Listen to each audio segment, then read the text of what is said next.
할렐루야! 네, 좋습니다. 이부 예배 나오신 여러분들을 환영하고 축복합니다. 우리 옆사람 반갑게 인사합시다. 반갑습니다. 인사합시다. 네, 부흥하는 교회는 뭐라겠죠? 밝고 환하다겠습니다. 여러분의 인사가 늘 밝고 환하기를 바라고요. 오늘 시온찬인데 늘 은혜 받죠. 오늘 은혜 많이 받았습니다. 이렇게 매주 이렇게 잘하는지 모르겠습니다. 만수무강할 수 있기를 축복합니다. 초중고 청년 여러분들을 환영합니다. 어떤 아줌마가 있었는데 이 아줌마가 유복자가 있었습니다. 아기를 임신했을 때 젊은 때 남편이 일찍 세상을 떠났습니다. 이 아줌마는 유복자를 키우는데 이 아줌마에게서 이 아들 하나는 사실 그의 인생 전부였습니다. 남편도 없는 여인이었기 때문에 이 여인은 자나깨나 아들 생각, 오직 아들만을 위해서 존재하는 그런 여인으로 자식을 키웠고, 그리고 아들만을 의지하고 아들만을 붙들고 사는, 아주 아들만을 바라보고 사는, 우리 한국 사회는 보통 부모들이 자녀에 대한 애착이 남다르고 유별나긴 한데 이런 경우는 더 그렇겠죠. 이 아들이 잘 자랐습니다. 엄마의 기대대로 한양공대를 가고, 지금도 막 그 레벨로 들어간다고 저는 생각하는데, 서울공대 다음에 한양공대, 아주 좋은 대학이죠. 대학을 졸업한 아들은 직장도 좋은 직장에 들어갔습니다. 취직해서 첫 출근하던 날, 아들은 평생 자기만 해서 고생한 엄마를 꼭 껴안았습니다. 엄마 그동안 고생 많으셨어요. 제가 이제 엄마 호강시켜 드릴게요. 그 아들의 안긴 엄마도 너무 감동이 됐고, 그동안 고생했던 그 일들이 주마등같이 스쳐 지나가면서 하염없는 눈물을 쏟았습니다. 그건 보람의 눈물이었고, 기쁨의 눈물이었습니다. 이제 어느 정도 다 이루었다라는 그런 눈물이 됐습니다. 모자지간에 그런 감동적인 첫 출근의 시간을 갖고 아들이 첫 출근했습니다. 근데 첫날 저녁 9시가 넘었는데도 아들이 들어오질 않아서, 퇴근이 안 돼서 첫날이라 회식인가 보다 생각을 했는데, 난 10시쯤 됐는데 병원에서 전화 온 겁니다. 아들이 한양대병원 영안실에 안치되어 있다는 얘기였습니다. 이 아줌마 그 소식을 기절해버렸어요. 까무러쳤어요. 잠시 뒤에 깨어나서 불이 났게 병원을 갔습니다. 얘기를 들어보니까 아들이 그만 7층 계단에서 굴러 떨어졌는데 대리석 바닥으로 굴러 떨어지면서 머리를 크게 다쳤습니다. 그래서 뇌의 골이 일부 밖으로 흘러나왔습니다. 그 흘러나온 그 곳에 손뭉치를 집어넣어서 입관한 겁니다. 이 처참한 아들의 모습을 본 엄마가 이번에 현장에서 미쳐버렸습니다. 그걸 감당할 수가 없는 너무나 큰 충격이었습니다. 출근을 너무 기쁘게 한 그날이었는데 저녁에 이렇게 된 거예요. 정말 인생은 내일 일을 할 수 없다 하더니 참 그 말이 맞는 거예요. 장례식이 치러지고 발인이 됐는데 아들이 관이 나가는데 이 엄마가 우는 게 아니라 희죽희죽 웃으며 덩실덩실 춤을 추는 거예요. 엄마가 미쳐버린 것입니다. 보는 이들이 너무 안타까운 거예요. 한평생 자기가 정말로 의지하고 붙들었던 유복자로 키운 아들 하나인데 이것이 무너져 버린 것입니다. 이 여인은 그것을 감당할 수가 없어서 미쳐버린 것입니다. 어떤 충격도 어느 정도지 너무 큰 충격입니다. 물론 이런 얘기는 너무 극단적 상황이라 생각할 수 있을지 모르지만, 여러분 세상 어디 이런 일이 한두 건입니까? 이것보다 더 비참한 일이 있을 수도 있지 않겠습니까? 이미 여러분 중에서도 이런 일을 경험한 분들이 있을 수 있고, 정말 미칠 것만 같은 그런 슬픈 일, 충격적인 일을 경험한 분들이 있을 것입니다. 여러분, 우리는 인생을 내일 알 수가 없잖아요. 지금도 여전히 그 슬픔이 끝나지 않은 분도 있을 수 있습니다. 이 아들만 붙들고 살았던 이 어머니에게서, 이 아줌마에게서, 이 여인에게서 너무나 큰 충격이었죠. 여러분 무엇을 붙들고 살고 있습니까?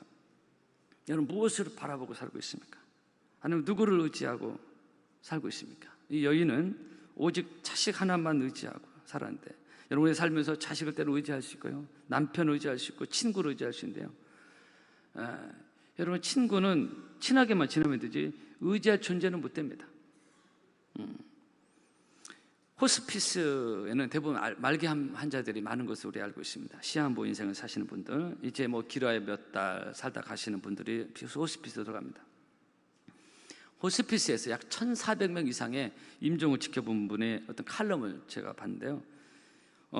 굉장히 임종을 많이 본 분이죠. 어차피 호스피스 병원에 있다 보니까. 근데 이분의 말입니다. 보통 믿음 없는 분, 하나님 믿지 않고 죽는 분들의 보편적 나타나는 현상 중에 이런 게 있답니다. 이분들이 죽을 때 종종, 다는 아니지만 이런 분들이 종종 있다는 거예요. 손을 막 흔든다는 거예요. 한두 명이 아니에요.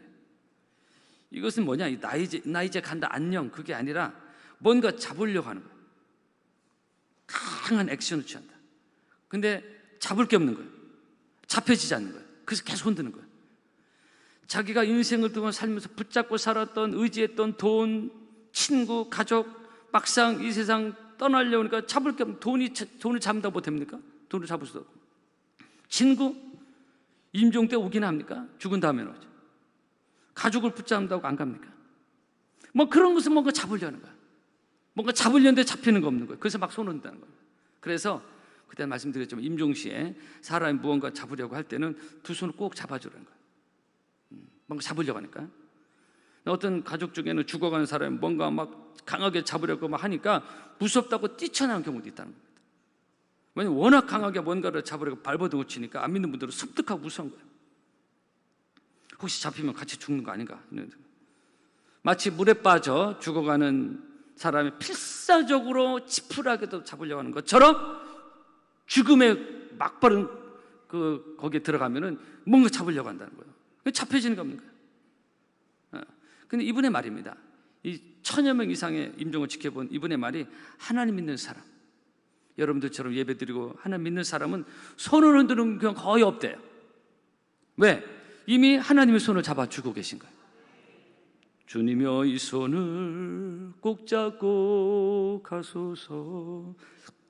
약하고 피곤한 이 몸을 폭풍의 흑암 속 해치사 빛으로 손잡고 날 인도하소서. 여러분, 예수를 잘 믿다가 가시는 분들, 평소 기도하고 믿음으로 살던 분들은요, 가는 모습이 확실히 다르다는 것입니다. 확실히 다른 거 알지만 이분도 그걸 증언하고 있습니다. 너무나 평안하고 너무나 당당하고 죽음에 막바지도 막 그냥 발버둥 치고 막 무서워하고 뭔가 잡으려고 이런 액션이 없다. 마치 잠을 자는 것처럼 주님의 품 안에 평안히 안기는 이런 것입니다. 여러분, 어떻게 인생의 마침표를 어떻게 사느냐 중요하지만 어떻게 인생의 마침표를 찍느냐도 더 중요한데요. 우리는 모두가 다 언젠가는 이 땅을 떠나게 되지만 주님을 만날 때 이런 평안함과 은혜를 누리고 주님의 손을 붙잡고 나아가는, 오늘 예배드린 모든 여러분 되기를 주의 이름으로 축복합니다. 갈 때 믿음이 없어가지고 평소 의지했던 거 잡으려고 그런 인생이 되면 안 된다. 막 손을 흔들고 그러면 안 됩니다. 본문에 우리가 잘 아는 말씀입니다. 12년 동안 혈루증을 앓던 여인은 예수님의 옷자락을 만지고 깨끗이 치유받습니다. 이 혈루증은 요즘 별로 흔하지 않은 병인데 만성적인 하혈증으로 보는데 치유받는 장면인데, 이 여인은 병 고침을 받으려고 같은 노력을 했고 의사도 물론 찾아갔습니다. 그때는 소용이 없었어요. 고칠 수가 없었습니다. 그러던 차 이 여인은 예수님의 소문을 듣게 됩니다. 예수님의 능력과 치유의 소문을 듣게 됩니다. 그 소문을 들으면서 이 여인의 믿음이 생겼습니다. 여러분도 늘 이 하나님의 말씀을 듣는데 말씀을 들을 때 이 여인처럼 믿음이 생기기를 바랍니다. 말씀과 강의는 다르잖아요. 말씀을 들을 때 하나님 믿음이 생겨요. 그 말씀이 너희 속에서 역사한다고 했어요. 우리가 말씀을 믿음으로 아멘으로 받을 때 그 말씀이 너희 속에서 역사한다고 했어요. 여러분 마음속에 역사하는 능력의 말씀이 되기를 바랍니다. 예수의 소문을 들은 이 여인은 믿음이 생겼어요. 길이 보이는데 딱 믿음이 생긴 겁니다. 근데 보통 믿음이 아니라 굉장히 믿음이 생깁니다. 어떤 믿음이에요? 내일 중에 그 기도 받아야 돼. 이것도 대단한 믿음인데 그럼 맞겠네? 그게 아니라 이 여인은 어떤 믿음이 생기냐면 내가 예수님의 옷자락만 만져도 치유되겠다. 이런 굉장한 믿음이 생겨요. 그래서 이 성경에 이 사건이 기록된 겁니다. 28절, 이는 내가 그의 옷에만 손을 대어도 구원을 얻으리라. 할렐루야. 그래서 이 여인은 그 믿음을 가지고 예수님께 나아가는데 감히 예수님께 나가지도 못하고 군중들 틈에 살짝 가서 예수님이 뒤에 가서 옷자락을 살짝 맞은 겁니다. 이 여인이 옷을 맞지는지 무슨 행위, 사람들은 몰랐어요. 바로 그 믿음의 만짐, 터치가 이루어지는 그 짧은 순간에 이 여인은 그 자리에서 깨끗하게 만성적인 부치병에서 치유받은 줄로 믿습니다. 29절, 이에 그의 혈루 근원이 말랐고 병이 나은 줄을 몸이 느꼈다고 했습니다. 우리가 예배 드릴 때마다 제가 병고침 치유 기도하고 우리 금초대 기도하는데 이런 치유의 역사가 우리 가운데서 활발하게 일어나기를 축복합니다. 예수의 능력이 그 여인의 믿음의 만짐을 통해 나갑니다. 예수님의 능력이 나가버렸어요. 그래서 30절에 예수께서 그 능력이 자기에게서 나간 줄을 그 스스로 아셨다고 했어요. 이 여인의 짧은 조금 옷을 대단히 쥐어 만진 것도 아니에요. 짧게 믿음으로 만졌는데 거기서 능력이 나가면서 이 여인의 만성적인 불치병이 치유받은 것입니다. 할렐루야! 여러분, 우리 교회에 이런 성령의 능력, 예수의 능력이 흘러가는 그런 우리 교회가 되기를 바라고요. 그러기 위해서 우리들을 또 이 여인처럼 이 믿음을 가지고 예수님의 백보적에 하신 말씀이 뭐죠? 내 믿음대로 되리라 그랬어요. 이런 믿음이 키워지고 믿음이 성장하고 믿음이 성숙해지는 저와 여러분 되기를 바랍니다. 한번 따라 봅시다. 내 믿음대로 되리라. 한 번 더, 내 믿음대로 되리라. 내가 말세에 믿음을 보겠냐? 예수님 말씀하시면 점점 더 믿음이 사라지고 있을 때 우리는 살아계신 믿음을 믿는, 지난 주일 밤에도 보배로 믿음에 대해 말씀을 드렸는데, 믿음 위에 믿음이 우리에게 부어져서 주님을 기쁘시게 하는 우리의 건강한 능력 있는 우리의 믿음이 되기를 축복합니다. 예수님의 본문에 예수님 옷자락 붙든 여인, 옷자락만 만졌을 뿐인데 그 차례에서 혈루의 근원이 말라버리는 놀라운 치유가 일어나는 겁니다. 여러분, 바로 믿음은 바로 이런 역사가 일어나는 것입니다. 믿음은 치유가 일어나는 것이고, 믿음은 지금도 기적이 일어나는 것이고, 이 여인이 많은 의사에게 가서 받았지만은 다 재산을 허비하고 아무 효험도 없고 도리어 더 중하게 됐다. 이 여인은 의사를 붙들어 봤어요. 자기가 할 수 있는 모든 수단을 다 해봤어요. 그러나 문제는 더 깊어져갖고 병은 더 깊어져가서, 우리는 하나님 말고 내가 할 수 있는 건 다 있는데 문제는 더 깊어지고 문제는 더 중요해지는 건 똑같은 겁니다. 그러던 차에 이 여인은 예수의 소문을 듣고, 그리고 치유의 기적이 일어나는 겁니다. 제가 언젠가 개인적으로 하는 기도하면서 이 사건을 두고 기도를 많이 한 적이 있습니다. 주님, 내가 오늘 또 당신의 옷자락을 붙듭니다. 난 아무 능력이 없지만 주님의 능력의 옷자락을 붙듭니다. 주님, 오늘 또 은혜를 부어 주시옵소서. 우리도 은혜의 옷자락을 붙잡는 심령으로 교회에 와서 하나님께 예배 드릴 때, 주님을 예배할 때 이런 이 여인이 경험한 놀라운 은혜와 치유의 역사가, 회복의 역사가 우리에게도 일어날 줄로 믿습니다. 여러분, 본문에 예수님의 옷은요, 화려한 옷이 아닙니다. 왕이 입는 비단 옷이 아니에요. 옷이 굉장히 좋아서 만지고 싶은 그런 옷이 아닙니다. 예수님 그런 옷을 입고 다니는 게 아니에요. 근데 그런 옷이 아니지만은 여러분, 그 옷에는 능력이 흐르고 있었고 은혜가 흐르고 있었습니다. 여러분도 본문의 이 여인처럼 예수님의 은혜의 옷자락을 붙들기를 바랍니다. 치유가 일어날 줄로 믿습니다. 회복이 일어날 줄로 믿습니다. 은혜의 옷자락, 영적인 것입니다. 이 여인은 실제 예수님의 옷자락을 붙잡았는데 우리는 오늘 이 시대에 주님의 은혜의 옷자락을 믿음으로 붙드는 것입니다. 12년 동안 이것저것 다 해봤지만 다 소용이 없었지만, 그러나 예수님의 옷자락을 믿음으로 딱 만지니까 거기서 기적이 일어나는 거예요. 따라 34절이면 내 병에서 놓여 건강할지어다. 따라합시다. 건강할지어다. 여러분, 영적으로, 건강적으로, 정서적으로, 육신적으로 건강하기를 바랍니다.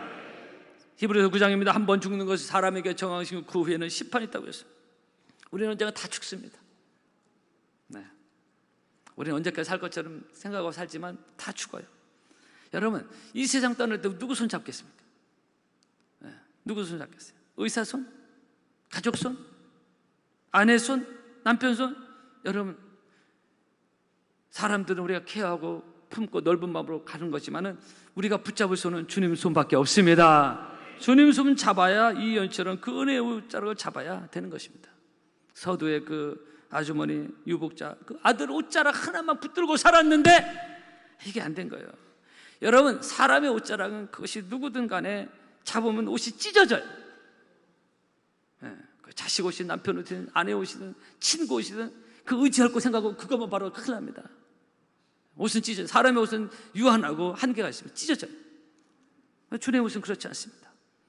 여러분, 교회 오실 때마다 사람의 옷을 잡는 것이 아니라 주님의 은혜의 옷을 잡아서 이 여인의 경험했던 이 놀라운 예수님의 능력과 치유를 경험하는 오늘 이 예배에 나온 여러분 되기를 바랍니다.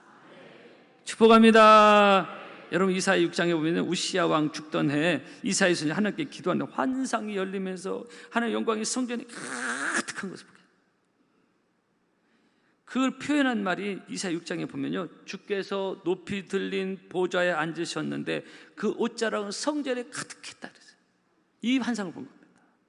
영광의 옷자락이에요. 은혜의 옷자락이에요. 성전에 가득한 것을 그렇게 표현하고 있어요. 그거로 환상을 본 거예요. 오늘 옷자락 얘기입니다. 이것을 이사야 6장을 배경으로 해서 찬양이 그 찬양이에요. 주께서 높은 보좌에 앉으셨는데 그 옷자락은 성전에 가득하도다. 천사들이 모여서 서로 장화하여 외치며 그 소리는 성전에 가득하도다. 할렐루야. 여러분 우리 교회 이사야가 성전에 가득한 은혜의 옷자락을 봤는데 우리 교회가 이런 하나님의 영광의 옷자락, 은혜의 옷자락이 가득한 그런 영광과 능력이 충만한 그런 영적인 교회가 되기를 바랍니다. 할렐루야. 근데 이 시대는 교회들이요, 뭐 사람들 소리, 떠드는 소리, 따지는 소리, 분열의 소리, 세상 인부주의가 막 들어가지고 그렇게 똑똑한 거로 생각하고 이 성전의 의미를 전혀 모르는, 여러분 교회는 거룩해야 되는 것이고 하나님의 거룩과 임재가 있는 교회가 되어야 되는 것입니다. 거룩하다 만군의 여호와, 그 영광이 온 땅에 충만하시도다. 죄송합니다. 그래서 온 땅에 주의 영광이 충만해야 되는, 특별히 하나님께 드리는 이 성전 교회에서는 하나님의 영광이 더 충만해야 되는 것입니다. 그 영광이 흘러가는 우리 파나운교회, 그래서 여기를 통해서 주님의 은혜를 받는 영적으로 회복되어지는 우리 교회가 늘 되기를 바랍니다. 여러분, 나는 이 땅을 살면서 무엇을 붙들고 살고 있습니까? 그 반복되는 얘기, 남편의 옷자락입니까? 자식의 옷자락입니까? 세상 친구의 옷자락입니까? 여러분, 거듭 말씀드리지만 늘 주님의 옷자락을 붙들고 나아가는 여러분 되기를 축복합니다. 여러분, 기도는 그 은혜의 옷자락을 붙드는 귀한 시간인 것입니다. 그 능력의 옷을 붙드는 시간인 것입니다. 제가 그런 마음으로 기도했다고 말씀드렸어요. 그래서 성도는 기도보다 바쁘면 안 되는 것입니다. 기도의 자리에 자꾸 소홀히 하면 안 되는 것입니다. 자꾸 그 은혜의 옷자락을 놓치면 안 되는 것입니다. 세상 옷자락 자꾸 더 잡으면 중요한 본질을 놓치는 것인 것입니다. 여러분, 내가 주님의 손을 은혜의 옷자락을 어떻게 붙들고 사는지, 오늘 이 예배를 통해 한 번 더 주님의 은혜의 옷자락을 잘 붙들고 나아가는 영적으로 지혜로운 성숙한 바람의 성도 여러분 되기를 바랍니다. 저를 따라보세요. 주여! 오늘 또 내가 주님의 옷자락을 붙들기를 원합니다.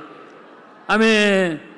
그런데 붙잡는 것이 그냥 붙잡는 게 이 여인처럼 간절히 절박한 마음으로, 따라합시다. 믿음으로 붙잡는 것입니다. 예배도 믿음으로 예배를 드리는 것이고, 그럴 때 28절 말씀에 이는 내가 그의 옷에만 손을 대어도 나을 줄 알미르라. 놀라운 믿음으로 만진 것입니다. 그래서 이런 믿음으로 주님의 옷자락을 붙잡고 나갈 때 우리는 주님의 능력, 주님의 옷자락에서 주님에게서 흘러내리는 그 능력과 은혜와 회복의 역사가 여러분의 삶에도 풍성하게 있을 줄로 믿습니다. 금년 후반기 시작되는데 영적으로 승리하기를 바라고요. 한 가지만 더 말씀을 드리고 말씀 마치겠습니다. 그런 말이 있어요. 세상에 마음대로 안 되는 세 가지가 있답니다. 물론 더 많겠지만 이 칼럼을 쓴 분이 그런 얘기 하더라고요. 목사님인데, 첫째 애 낳는 것, 마음대로. 두 번째로 윷놀이. 세 번째로 목회에 대해서 어떤 분은 그런 말을 하더니 금방 될 것 같은데, 내가 하면 확 될 것 같은데, 금방 잡아먹을 것 같은데 이게 또 만만치 않아요. 우리에게 부흥해 오셨던 그 배재철 목사님, 우리 노예연합 집회 때 벌써 10년 넘었지만 이 배재철 목사님은 그 열정이 대단하고 막 혈기도 대단하고, 이 목사님이 이제 일찍 개척 나가면서 이 목회 그냥 그까이 금방 수천 명 될 줄 알았어요. 예. 밑에서 이렇게 있을 때 물론 자기가 하니까 금방 될 것 같던 거예요. 근데 3년 만에 목회 완전히 말아먹고요, 막을 내렸습니다. 이대로 끝내야 되나? 막상 그렇게 돼 보니까 친구도 뭐 필요 없고 가족, 친구 잡을 게 없는 거예요. 잡을 게. 그러다가 아무 붙잡을 게 없어서 하나님께 매달리기로 하고 하나님께만 붙잡아야 돼요. 그래서 수원 칠보산 기도원에 올라갔습니다. 그때가 1981년 1월 1일 40일 작전기도 금식기 들어갔습니다. 한마디로 주님만 붙잡을 수밖에 없는 절박한 상황이 된 겁니다. 절박한 마음으로, 간절한 마음으로 여기서 휴보를 못 보면 안 되는 거예요. 한번 되면 좋고 안 되면 그런 게 아니에요. 막다른 골목에 들어간 겁니다. 마치 본문의 여인이 절박한 마음으로 예수님 옷자락 붙들었듯이 배목사님 그렇게 올라간 겁니다. 그렇게 절박한 마음으로 금식기도 들어가던 13일째 되던 날 1981년 1월 13일 오후 2시 20분 이분은 그 사건을 그대로 기록을 한 거 그때 말씀하셨어요. 갑자기 어디서 회오리 바람이 불었습니다. 이분 되게 이성적인 분이고 그런 분이에요. 근데 영적인 것을 체험하기 시작했습니다. 성경 여러분 초대교회 성령이 강하게 임재할 때 서정전 어떻게 기록하고 있습니까? 호련히 하늘로부터 급하고 강한 바람 같은 소리가 있어요. 불의 혀같이 갈라진 것도 보였다겠지만 급하고 강한 바람 같은 소리가 있었다. 워낙 성령이 강하게 많으니까 그런 역사가 있어요. 그걸 성경 기록하고 있거든요. 그러면서 이 회오리 바람이 들리면서 영적으로 음성이 들립니다. 배목사야 나와 동업하자. 이 고린도서 6장 보면 우리가 그리스도와 함께 일하는 자 그런 얘기가 나와요. 처음에는 누가 자기가 하는 소리 착각했습니다. 누가 나한테 무슨 소리 하지? 근데 그게 주님의 음성이었습니다. 간절히 주님을 붙드니까 주님의 능력과 응답이 온 것입니다. 그런 은혜의 체험이 오후 대여섯 시기에 있으면서 다음날 새벽까지 콧물과 눈물과 회개와 아주 깊은 영역에 들어가게 됐습니다. 요즘은 이런 거 별로 흔하지도 않고 있지도 않은데요. 성령의 역사 7, 8년 이런 게 참 많았습니다. 영적인 세계 막 성령에서 이런 게 많았습니다. 그런 체험 뒤에 이분이 전국 강사 부흥사가 됐는데요.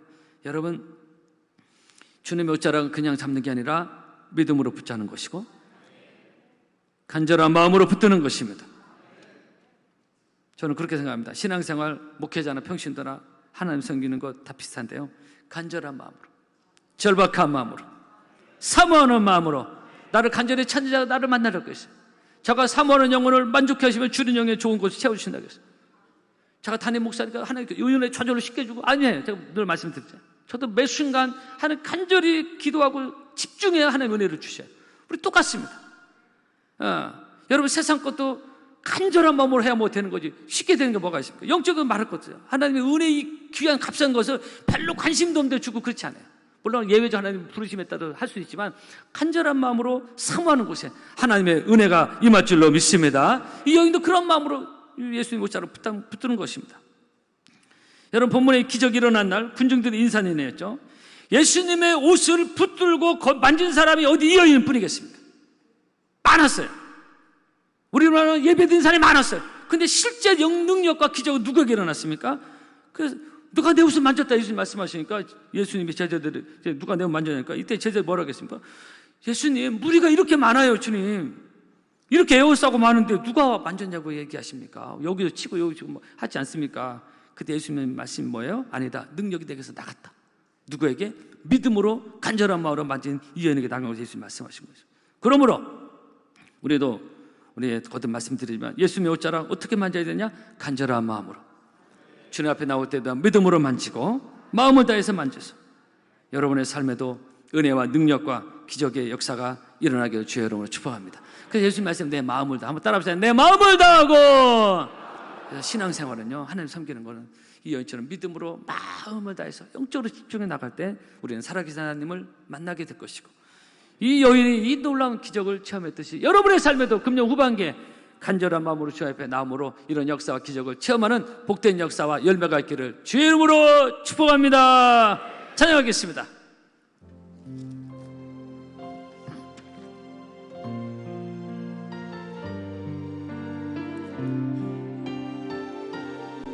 여러분 주님의 옷자락을 붙드는 마음으로 찬양합시다. 주께서 높은 보좌에 앉으셨는데